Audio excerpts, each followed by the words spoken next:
Olá, sou Eduardo Pastore, advogado trabalhista, assessor aqui do Sindprestem.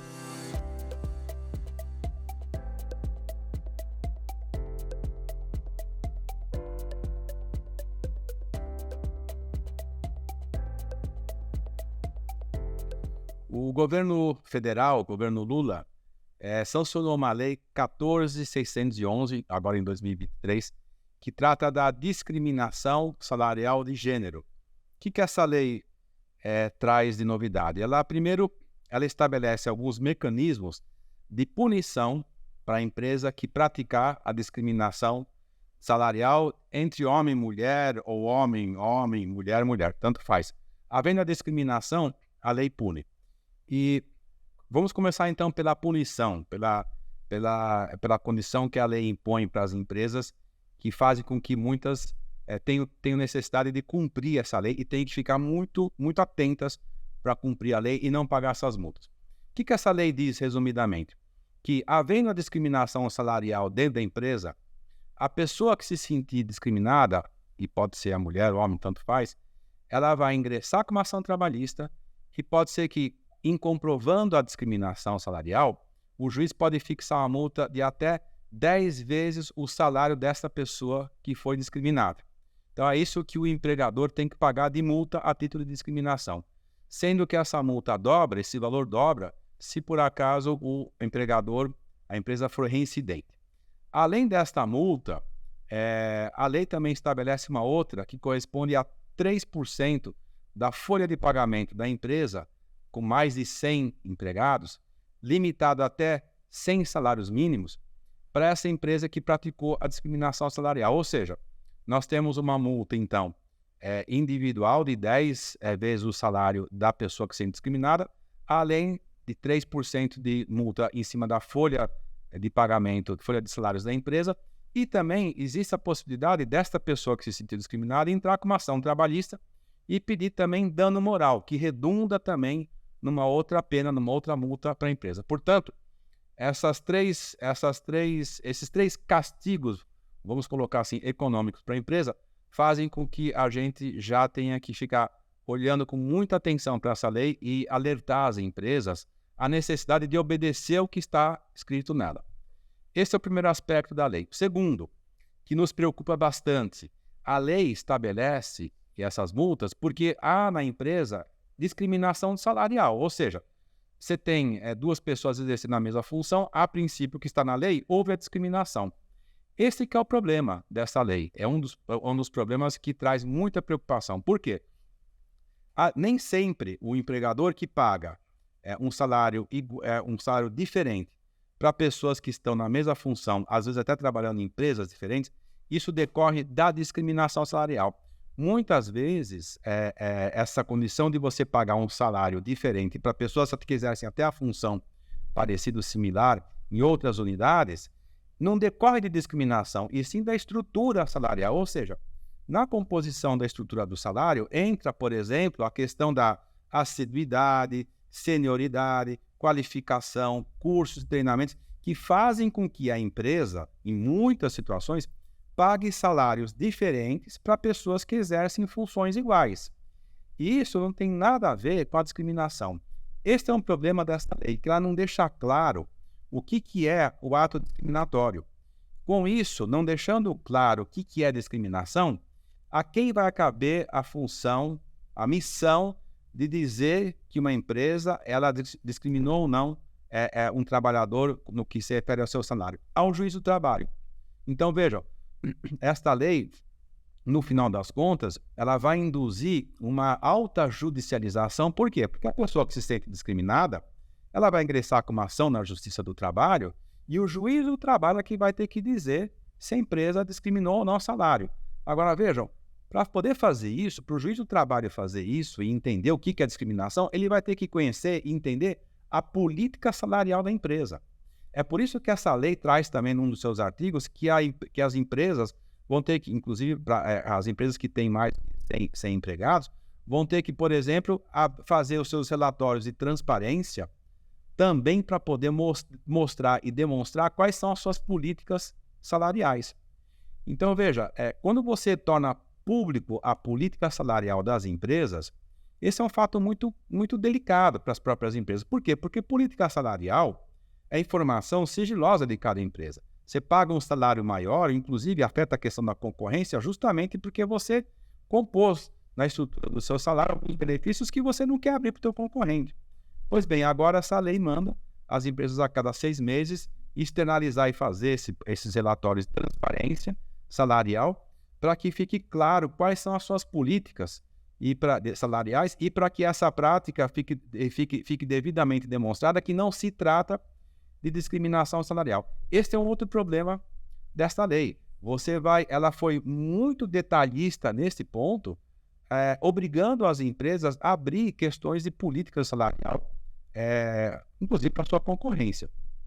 Então, essa lei ela traz também essa condição de se imiscuir muito no RH, na gestão da política salarial da empresa, o que não é muito saudável e que provoca, no final das contas, muita turbulência, preocupação e necessidade do RH de se adaptar para construir esses relatórios de transparência. A lei é omissa com relação ao relatório de transparência. Como é que você faz isso? Ela não fala nada. Como é que você torna público? Você publicita esses relatórios? Ela não fala nada. Então, isso tudo, essas regras todas que a lei não explicita, não deixa claro, essas regras acabam se transformando em insegurança jurídica, do ponto de vista trabalhista. Passíveis regras essas de serem discutidas aonde? Na Justiça do Trabalho. E nós não podemos nos esquecer também que nós estamos falando até agora das ações individuais, os trabalhadores que se sentem discriminados e entram com a ação individual. Nós não podemos nos esquecer das ações coletivas. Se uma empresa ela é instada pelo Ministério Público do Trabalho a esclarecer efetivamente qual é a sua política salarial e o Ministério Público do Trabalho por entender que houve discriminação, ele pode entrar com uma ação civil pública, um dano muito maior do que as ações individuais, mais um foco de insegurança jurídica da lei. E um outro aspecto também que ficou obscuro nessa lei, ainda que ela não tenha sido regulamentada, mas pode ser que haja um decreto posteriormente regulamentando a lei, é a questão da sua aplicabilidade. Nós sabemos que existe uma regra no direito civil de que as leis valem do momento que ela é publicada e sancionada para frente. Os efeitos dessa lei ela só podem ser para frente, nunca retroagir. Isso é uma regra de princípio geral de direito civil, do Código Civil e do Processo Civil. Muito bem. Mas, para o direito do trabalho, essa regra tem exceção. Pode acontecer, não estou dizendo que isso vai acontecer, mas pode acontecer de que haja uma interpretação diferente desse princípio, dizendo o seguinte, olha, ainda que existe uma regra no direito que a lei só vale para frente a partir da sua publicação, como nós temos o princípio protetor, o princípio da norma mais favorável, da condição mais benéfica para o trabalhador, eu, juiz do trabalho, vou interpretar de que essa lei pode retroagir. Se é uma ação trabalhista, você entra hoje, o trabalhador ingressa com uma ação trabalhista, ele pode reivindicar os últimos 5 anos, significa que, em tese, essa lei está dizendo o seguinte, que o trabalhador que se sente discriminado hoje, ele pode entrar com uma ação trabalhista para reivindicar as diferenças salariais da discriminação nos últimos 5 anos. Se você fizer essa conta e você aplicar a multa que está na lei, 10 vezes o maior salário daquela pessoa que se sente discriminada, e o juiz aplica uma multa de 30% em cima desse valor, 10 vezes o maior salário, ele vai aplicar uma multa, vai aplicar esse valor multiplicado pelos meses, pelos anos que houve a discriminação, pode até ser dos últimos 5 anos, significa que as empresas têm um passivo trabalhista muito grande. Então, veja, não estou dizendo que isto vai acontecer, mas é a questão da retroatividade da lei. Mas nós temos um precedente muito negativo, que nos faz acreditar que isso possa ser possível. Vejam, o Tribunal Superior do Trabalho, só para fazer uma análise aqui, está discutindo agora se a reforma trabalhista de 2017, quando ela entrou em vigor, valia para os contratos anteriores ou só para os contratos de 2017 para frente. Nós não temos um princípio que a lei só vale no momento que ela é publicada para frente? Pois bem, o Tribunal Superior do Trabalho vai discutir agora esse princípio, com a possibilidade, inclusive, e dizer o seguinte, olha, ainda que exista essa regra, mas essa lei aqui, ela vale para trás. Da mesma maneira que pode-se entender que a lei da reforma trabalhista vale para os contratos que estavam em vigência, pode-se entender também que essa lei da discriminação salarial de gênero também tenha seus efeitos não só para frente, como para trás. Então, vejam, ainda que essa lei tenha uma proposta positiva, uma proposta interessante de não discriminar os salários, ela traz essas preocupações e ela contém muitas vulnerabilidades que se transformam em muita insegurança jurídica. Agora, vejam, as grandes empresas, elas podem contar com um departamento jurídico para poder defender e para poder atuar caso uma ação desse tipo. Agora, as micro, pequenas e médias empresas, que são o universo de 90% daquelas que geram 90% dos empregos no Brasil, essas não têm condições de enfrentar uma ação trabalhista desse porte. E se forem condenadas, elas podem, inclusive, enfrentar uma multa grande, uma multa desta monta, que pode ser aplicada pelo juiz de trabalho. Bom, e alguém pode dizer assim, por que surgiu uma lei desse tipo? Será que não tinha nada regulamentando a questão da discriminação dos salários? Sim, já existiam essas regras proibitivas da discriminação salarial de gênero na CLT e na própria Constituição. Acontece que agora nós temos uma lei que detalhou esses aspectos, entrando mais a fundo na questão da punição e entrando mais a fundo nessa questão de as empresas tornarem público os seus relatórios de política salarial para demonstrar a boa-fé, a transparência, deixando claro que elas não estão discriminando. Como a lei, como eu disse aqui, ela traz muitos conceitos difusos, abertos, certos, ela, no final das contas, ela traz muita insegurança jurídica, como também eu bem coloquei aqui. Então, vejam, no final das contas, o que a gente consegue perceber e deduzir neste momento que a lei acabou de ser promulgada, eu espero estar errado nessa percepção que eu tenho dessa lei, é de que vai haver uma forte judicialização da lei, ou seja, vai haver o número de ações trabalhistas vão aumentar para questionar todos esses aspectos da discriminação salarial que não estão muito bem esclarecidos.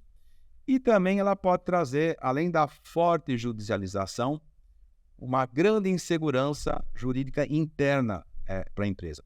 Ainda que esses relatórios de transparência, a lei diz, inclusive isso, que eles tenham que ser publicitados, tornado público, mas um cuidado de não conter as informações anonimizadas, como está na Lei Geral de Proteção de Dados. Ou seja, ainda que essa lei 14.611 está dizendo o seguinte, olha, o relatório tem que ser público da empresa, mas os dados lá vão ser anonimizados, ou seja, você não vai identificar o trabalhador. Isso não é o suficiente para dar segurança jurídica para a empresa, pelos motivos que eu coloquei aqui. Você pode não identificar o trabalhador, mas o que está lá dentro nesses relatórios são informações sigilosas e confidenciais que até então, por conta de serem sigilosas e confidenciais, ficavam só dentro da empresa. Nós temos grandes desafios, portanto, para cumprir o escopo dessa legislação. E tem um outro aspecto também que deve ser considerado, que esta lei ela está muito encaixada, ela vem muito num contexto daquilo que se denomina crime e castigo. Ou seja, ela vem castigar e punir as empresas que estão praticando a discriminação salarial de gênero. Não digo que as empresas que realmente discriminem não tenham que ser punidas. Não é isso. Lógico que a gente aqui, ninguém é a favor da discriminação salarial de gênero. Mas a própria Constituição, ela estabelece um mecanismo, um princípio de que para você corrigir as distorções salariais entre homem e mulher e a discriminação, isso que está na Constituição, você tem que colocar isso debaixo do estímulo e dos incentivos e dando incentivos para que as empresas não discriminem, em vez de você punir para aquelas que discriminam. Então, esse princípio está na Constituição. Esta lei ignorou esse princípio do estímulo e do incentivo que as empresas precisam ter, por exemplo, fiscais e econômicos, para cumprir a lei e para não discriminar. A lei veio no sentido contrário. Ela veio punindo, castigando as empresas que não olham para essa questão da discriminação salarial de gênero. Portanto, se nós podemos aqui concluir aqui e entender o que essa lei preconiza, ela tem um objetivo positivo, saudável, ela vem, logicamente, que ninguém aqui é a favor da discriminação salarial. A gente sabe que a discriminação salarial existe no Brasil e em todos os países do mundo, mas, como foi dito aqui, a composição da estrutura salarial nem sempre é sinônimo de discriminação para aqueles trabalhadores, mais uma vez eu vou reforçar aqui, que exercem a mesma função em empresas até diferentes, e a mesma função, a mesma atividade, nem sempre e ganham salários diferentes. Nem sempre isto é fruto da discriminação. Pode estar muito atrelado à questão, como eu coloquei aqui, senioridade, capacidade, qualidade, curso, treinamentos, que justifica você pagar um trabalhador a mais, pagar um pouco a mais para um trabalhador que exerce a mesma função daquele outro trabalhador que ganha um pouco menos. E isso não tem nada a ver, não está relacionado com a questão da discriminação salarial de gênero. Portanto, esses aspectos de vulnerabilidade desta lei, espero aqui, como eu coloquei para todos aqui, está errado, nos preocupa bastante. Eu espero que isso não redunde numa alta litigiosidade e que isso não vai parar na mão do juiz do trabalho, porque o juiz do trabalho, com todo respeito, ele entende de direito, ele entende de lei, mas ele não entende de política salarial e das questões econômicas da empresa, por mais que ele seja orientado. Conceder e levar para o juiz do trabalho, inclusive, este trabalho, para ele poder dissecar e destrinchar todos esses aspectos delicados da política salarial da empresa, não me parece ser o melhor caminho para resolver essa questão da discriminação. E para que a gente não fique só aqui tratando e trazendo de aspectos negativos e preocupantes dessa lei, o que existe, o que eu posso deixar de mensagem positiva para quem está nos ouvindo aqui com relação a essas vulnerabilidades da lei? Aonde a lei não estabelece regra muito clara, como é que vai ser a publicidade dos seus relatórios de transparência? Como é que a empresa vai comprovar que ela efetivamente está promovendo política de a mitigação dos problemas de discriminação salarial, né, dentro do seu negócio? Essas regras que não ficaram muito claras, elas não precisam necessariamente, a gente não precisa necessariamente esperar uma outra lei ou um decreto para regulamentar. A gente pode colocar essas regras que não ficaram claras, nós podemos resolver isso colocando tudo dentro das convenções coletivas. Ou seja, através da negociação coletiva, me parece ser um caminho saudável e seguro para que empregados e empregadores, no caso o sindicato dos empregados e dos empregadores, ajustem esses detalhes também. E eu, sinceramente, eu vou dizer uma coisa aqui para todos, eu prefiro até que não haja uma regulamentação, eu até prefiro que vá mesmo para a negociação, porque nós temos, inclusive, o princípio do negociado sobre legislado, que está no artigo 611-A lá da CLT, que justamente veio para isso. Se as partes estabelecem os seus ajustes, isso fica lá ajustado por conta de 2 anos, e é o que várias convenções coletivas, e lá na frente precisa de um outro ajuste, é melhor deixar com um pouco mais de liberdade e flexibilidade para que as partes acertem isso mediante a negociação coletiva e a convenção coletiva de trabalho. Então, me parece que esse é o caminho para que as empresas tenham um pouco mais de segurança jurídica na aplicação desta lei. Portanto, o Sindiprestem, aqui na condição de sindicato de categoria profissional, vai exercer e terá um papel muito importante na operacionalização desta lei, ajustando esses aspectos que eu coloquei aqui, que não ficaram muito claros. Logicamente que existe a possibilidade do Executivo e do Presidente da República emitir um decreto para regulamentar esta lei. Mas enquanto não vier esta regulamentação, e se ela não vier, porque às vezes as leis não têm um decreto regulamentar, elas ficam só vigendo de acordo com o seu texto original, aí caberá às negociações coletivas, os sindicatos laborais e dos empregadores atuarem efetivamente para poder mitigar esses possíveis problemas e ajustar essas arestas que esta lei, a 14.611, deixou. Portanto, eu deixo aqui como uma mensagem final, esse é um resumo aqui do que esta lei está trazendo de novidade, já alertando de que os departamentos de recursos humanos vão ter muito mais trabalho para poder estabelecer todas as medidas mitigatórias para não cair na questão da discriminação salarial de gênero, primeiro. Segundo, as empresas vão ter que olhar com muito carinho a sua política salarial e estabelecer mecanismos de mitigação da discriminação, porque elas têm um compromisso, inclusive, com o ESG e com o compliance. Então, vocês vejam que esse assunto está debaixo do ESG, as empresas precisam cumprir o seu compromisso social, econômico, governança, meio ambiente do trabalho saudável, até por conta do ESG. O compliance entra como uma ferramenta efetiva para poder mitigar esses problemas, junto com o Departamento de Recursos Humanos, os contadores, os advogados, para poder fazerem os ajustes necessários e fazer com que essa lei ela seja aplicada com efetividade e de uma maneira que ela seja cumprida. O que nós não podemos deixar que aconteça, e que infelizmente acontece muito aqui no Brasil, né? Você ter essas leis que elas estão, do ponto de vista formal, elas existem no mundo formal, mas elas não existem no mundo real.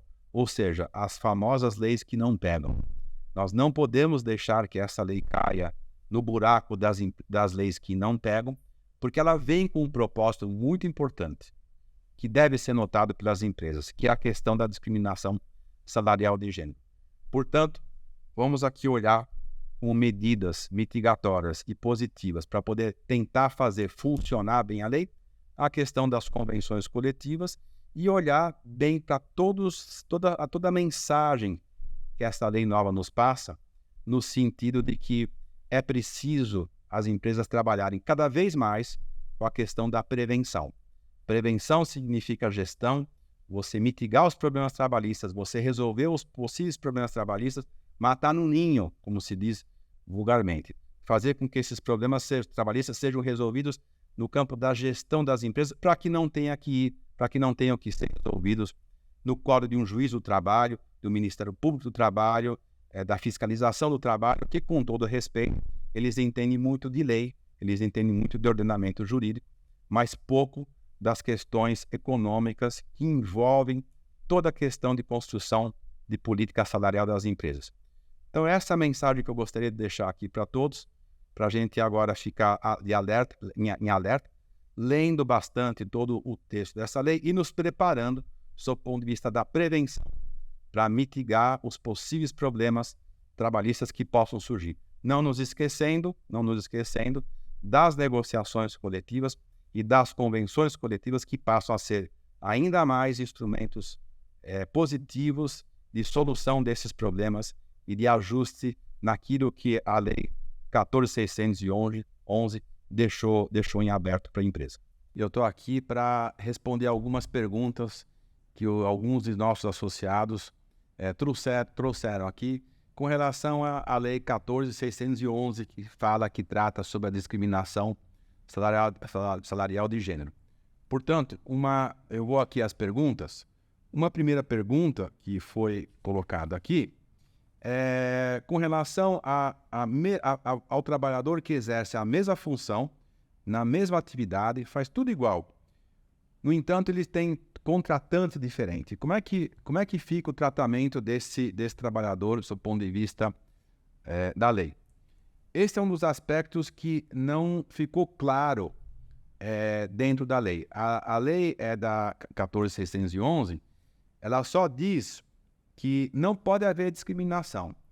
No entanto, para esse caso aqui, dois trabalhadores que eles fazem a mesma função, a mesma atividade, fazem tudo igual, e estão em unidades diferentes, a empresa precisa comprovar, através dos relatórios de transparência, essa exigência, inclusive, que existe na própria lei, comprovar de que existe uma justificativa para ela pagar salário diferente nessa situação, que não tem nada a ver com a discriminação. A questão da estrutura salarial, como eu já coloquei aqui, ela carrega os componentes de assiduidade, qualificação, senioridade, cursos, treinamentos. São todos os requisitos que podem justificar a empresa que paga um salário diferente para aquelas pessoas que fazem a mesma função e que estão, às vezes, em unidades diferentes. Então, o que vai mandar aqui para responder essa pergunta os relatórios de transparência, a política salarial, a composição salarial. A empresa precisa demonstrar e justificar que existe um motivo específico e plausível para que ela pague salários diferentes para pessoas que exercem a mesma função e afastar a empresa dessa questão da discriminação salarial de gênero. Portanto, este é o caminho que a gente coloca aqui. Tem que deixar tudo claro no documento para apresentar, inclusive, se por acaso vier uma ação judicial, para o próprio juiz do trabalho e justificar que não se trata de discriminação salarial de gênero. Bom, uma outra pergunta que fizeram aqui foi de como é que vai ficar a questão da publicação semestral desses relatórios, que é o que a Lei 14.611 manda. A lei não deixou claro como é que é a publicação dos relatórios, no final das contas, da política salarial das empresas. Portanto, essas regras podem ser fixadas através da negociação coletiva, através das convenções coletivas, que são instrumentos que vão servir aqui de uma maneira muito positiva para poder estabelecer essas regras e não deixar isso solto, e até para que essas regras que sejam estabelecidas na convenção coletiva sirvam de prova e de demonstração do princípio da boa-fé e transparência da empresa, que vai conseguir demonstrar que ela está efetivamente cumprindo a lei sem discriminar os trabalhadores com relação ao pagamento dos seus salários. Uma terceira indagação que foi feita aqui é de como é que esse mecanismo de transparência como é que eles vão acontecer sob o ponto de vista das denúncias. Como é que a empresa comprova, como é que vai ficar toda a questão da operacionalidade das denúncias de discriminação dentro da empresa. Mais uma vez, o trabalhador que denunciar, que se sentir prejudicado porque ele está numa condição de discriminação salarial, ele pode usar os canais de denúncia que as empresas geralmente têm para receber essas informações. O mesmo canal de denúncia que funciona hoje para o assédio sexual, assédio moral, aqueles canais de denúncia que transmitem segurança para o trabalhador, para ele, inclusive, colocar as informações de abuso de qualquer tipo, são esses canais que vão servir também para acolher as informações de discriminação salarial de gênero. Esses canais de denúncia estão muito atrelados ao compliance, aos mecanismos que as empresas já têm dentro delas para poder capturar essas denúncias. Às vezes até você tem canais de denúncias terceirizados. Tem empresa que não usa um canal de denúncia dentro dela, porque entende que o trabalhador ele fica constrangido justamente por ser um canal que é da empresa. Portanto, existe muita empresa que é especializada e você terceiriza isso nesse contexto aqui de construir os canais seguros de denúncia para o trabalhador, inclusive usar para o caso de discriminação salarial de gênero. E, portanto, por fim, existe uma quarta pergunta, que é como é que as empresas vão mitigar a questão da discriminação salarial. O que as empresas podem fazer para cumprir a lei?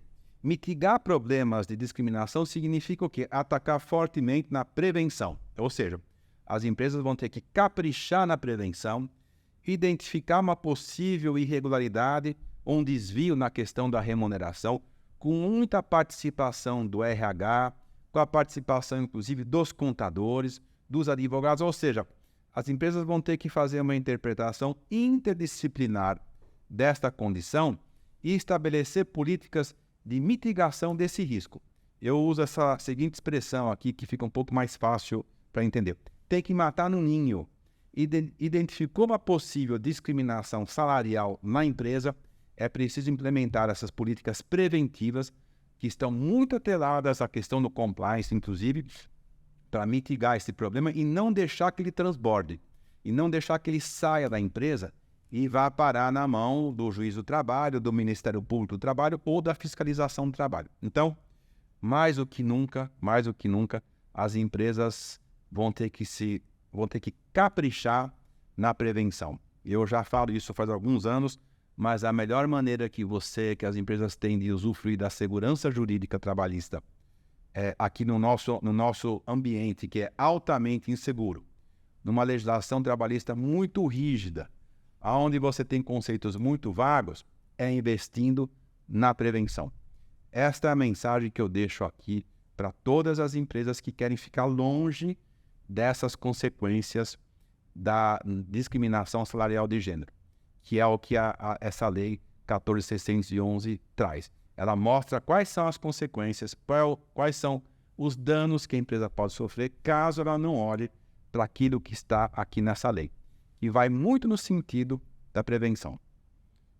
Muito obrigado pela participação virtual de todos aqui, e ficamos aqui à disposição, e nós vamos voltar aqui para tratar de novo desse tema.